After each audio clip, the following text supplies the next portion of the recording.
कार्यक्रमाची रूपरेषा अशी आहे की 27 तारखेला सकाळी काही लोकार्पण सगळे बाबासाहेब पाटलाच्या इथे काही दूरदर्शन लोकार्पण करणार, उद्घाटन करणार आणि रात्री 5:30 ते 6च्या दरम्यान महात्मा गांधी महाविद्यालयाच्या भव्य मैदानावर सत्कार समारंभ होणार आहे. तर या सत्कार समारंभाची आता जवळजवळ तयारी झालेली आहे. तयारी अशी आहे की त्या ठिकाणी 7,000 खुर्च्याची व्यवस्था बसण्याची करण्यात आलेली आहे. महिलांना बसण्याची व्यवस्था इकडे करण्यात आलेली आहे. पत्रकारांना बसण्याची व्यवस्था करण्यात आलेली आहे. आणि त्या ठिकाणी स्टेजवर फक्त सत्कार मूर्ती राहतील आणि पक्षाचे जिल्हा अध्यक्ष जे आहेत, हा नागरिक सत्कार आहे, परंतु मित्र पक्षाचा नागरिक सत्कार आहे.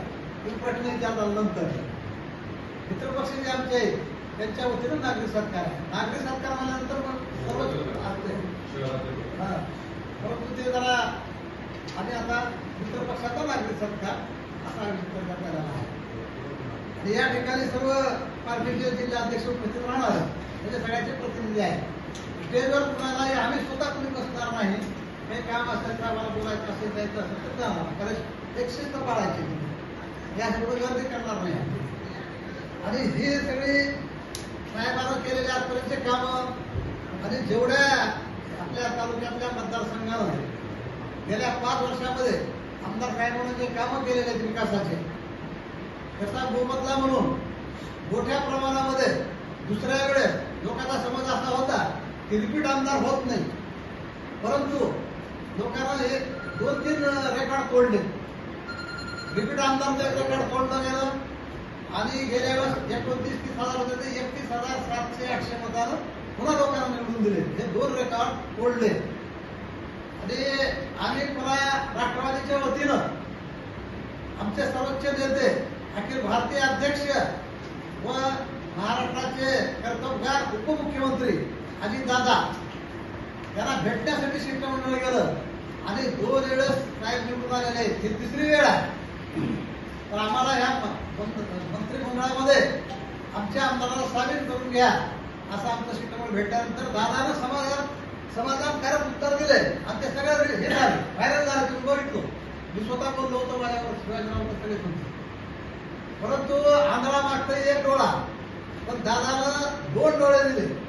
आपण मागता ना देवाला 1 डोळा, पण देवानं 2 डोळे दिल्यासारखं दादाला आणि म्हणतो मंत्री करा, पण दादानं कॅबिनेट मंत्री आणि सहकार मंत्री जी की महाराष्ट्राचा कणा आहे सहकार, हे मंत्रीपद दिल्यामुळं दादानं जसं मतदारानं बाबासाहेब पाटलांचा सन्मान केला तसं दादानं आपल्या या मतदारसंघाचा फार मोठ्या प्रमाणामध्ये सन्मान केला.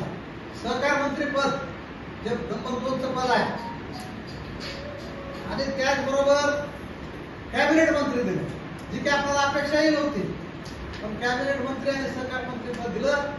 त्याच्याबद्दल पत्रकाराला विनंती आहे की हा कार्यक्रम लोकांपर्यंत आपण घेऊन जावा, ही विनंती करण्यासाठी या ठिकाणी पत्रकार परिषद आयोजित करण्यात आली. अशा पद्धतीनं कार्यक्रम यशस्वी व्हावा, त्याच्यामध्ये जनतेचा सहभाग आहे. दुसरे महत्वाची योजना अशी केली आहे की प्रत्येक असोसिएशन जिथं प्रत्येक दुकानावर प्रत्येक नागरिक खेड्यापाड्याला पत्रक देऊन त्या ठिकाणी मोठ्या प्रमाणात लोक येणार आहेत. पण जे असोसिएशनचे अध्यक्ष आहे, त्यांचा किराणा असोसिएशन अध्यक्ष आहे, त्याला स्वतः आम्ही निमंत्रित केले, तुमच्या वतीने तिथं सत्कार करा असं सांगितलं. किराणा, general stores, medical, doctor association, वकील बारचा अध्यक्ष, शिक्षक अध्यक्ष, अध्यक्ष सेक्रेटरी जे असतील त्यालाही पत्र दिले. अशा सगळ्यांना बोलून घेऊन त्या ठिकाणी सर्वांच्या वतीनं नागरिकाच्या वतीनं, सगळ्या असोसिएशनच्या वतीनं आणि मतदार राजाच्या वतीनं त्या ठिकाणी नागरिक सत्कार होणार आहे. अशा पद्धतीनं नियोजन केलेलं आहे. आणखी काय काय सूचना काय असतील तर आम्ही तेही करू. तेवढं बोलून अधिक काही न बोलता तुम्ही या ठिकाणी उपस्थित राहिला त्याच्याबद्दल सगळ्यांना आभार मानतो. आणि आम्हाला जाहिराती द्यायचे तर उद्या सकाळी असे तोगरे शिवाजीराव देशमुख तुम्हाला इथं बोलून घेऊन जाहिराती देतील. प्रत्येक पत्रकार जसा असेल तसं जाहिरात दिली जाईल. पत्रकारांचा क्लब काय जसं असेल आमच्या पत्रकार संघाच्या वतीने पण सत्कार ते ठीक आहे. पत्रकार संघाच्या तुम्ही करायला आमचं बॅनर पण लावलं.